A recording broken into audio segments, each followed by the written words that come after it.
Bonjour à toutes et à tous et bienvenue dans cette nouvelle vidéo consacrée à la pâtisserie. Aujourd'hui, nous allons découvrir ensemble la recette de la pâte à choux et nous terminerons en beauté avec la réalisation de délicieuses chouquettes. La pâte à choux est une base incontournable en pâtisserie. Elle est utilisée pour réaliser de nombreux desserts tels que les éclairs, les religieuses, les choux à la crème et bien sûr les chouquettes. Pour réussir la pâte à choux, nous allons mettre ces ingrédients dans une casserole. 60 g d'eau,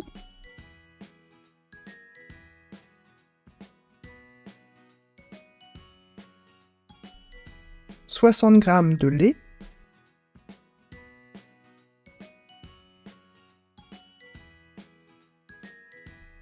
« 4 g de sucre,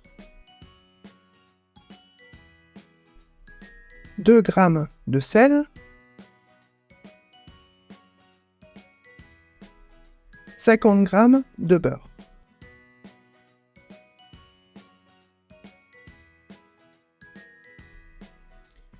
Tout d'abord, nous allons préparer la panade en faisant bouillir ensemble le lait, l'eau, le sucre, le sel et le beurre. Il faut que le beurre soit fondu avant de porter à ébullition le liquide. Dès ébullition, il faut sortir la casserole du feu. Ensuite, nous ajouterons 75 g de farine T55 en une seule fois et mélangeons généreusement avec une cuillère en bois pour obtenir une masse lisse et homogène sans grumeaux.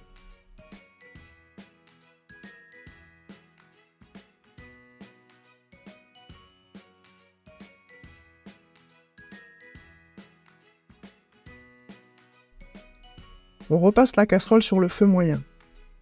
Nous allons dessécher un peu la panade. Il faut remuer constamment et passer la panade sur le bord de la casserole.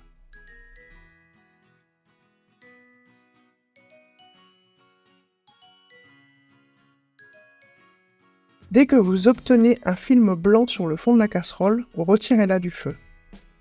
Votre panade est prête.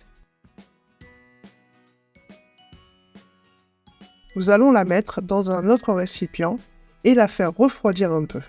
Vous pouvez aussi mettre dans la cuve de votre robot avec la feuille et laisser tourner pour la faire refroidir plus rapidement. J'ai choisi de vous le faire à la main pour vous montrer qu'il est possible de réussir votre pâte à choux. Tout en mélangeant, je prépare mon matériel pour la suite. Une plaque avec feuille de papier sulfurisé ou silicone et une poche à douille. Je bats 2 œufs. Dès que vous n'avez plus de vapeur qui s'échappe de votre panade, nous pourrons passer à la suite.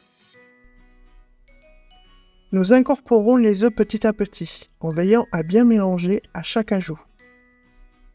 Au début, le mélange est difficile, mais au fur et à mesure, vous obtenez une pâte. On rajoute de l'œuf et on mélange à nouveau. Faire cela ainsi de suite jusqu'au moment où la pâte deviendra de plus en plus lisse et brillante.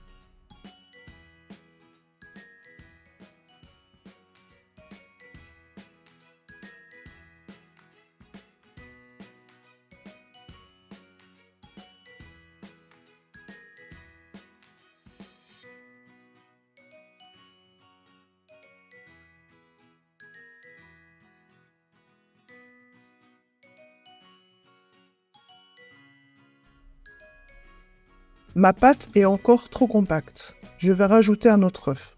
Il est difficile de vous dire le nombre d'œufs qu'il faut. Cela dépend si vous avez beaucoup desséché votre panade. C'est pour cela que nous incorporons lentement l'œuf.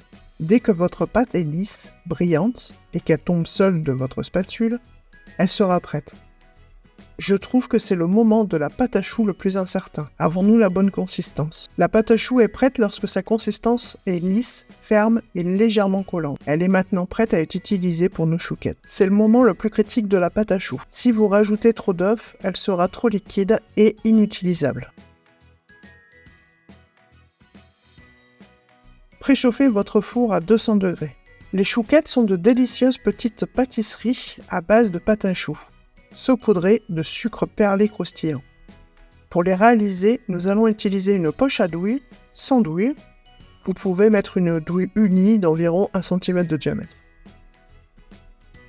Sur une plaque de cuisson recouverte de papier sulfurisé, formez de petits tas de pâte espacés d'environ 3 cm.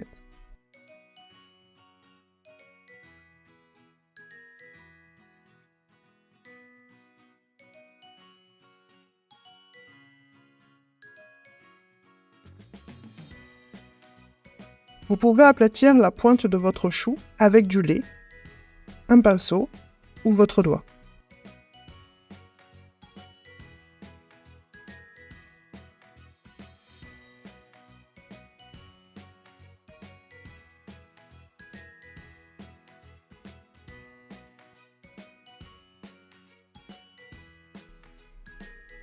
Ensuite, saupoudrez généreusement les chouquettes de sucre perlé, cela leur apportera une texture croquante et une touche sucrée gourmande.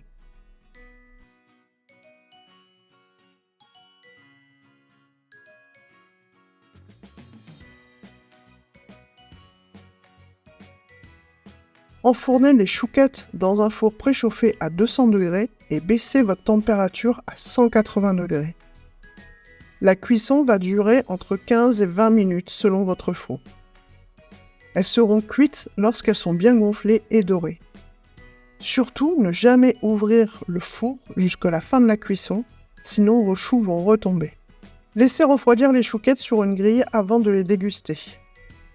Elles sont idéales pour le goûter, accompagnées d'un bon chocolat chaud ou d'un café. Voilà, nous avons terminé notre vidéo sur la pâte à choux et les chouquettes. J'espère que vous avez tout suivi et que vous vous sentirez prêt à tenter cette recette chez vous. N'hésitez pas à partager vos réalisations en commentaire et à me poser vos questions.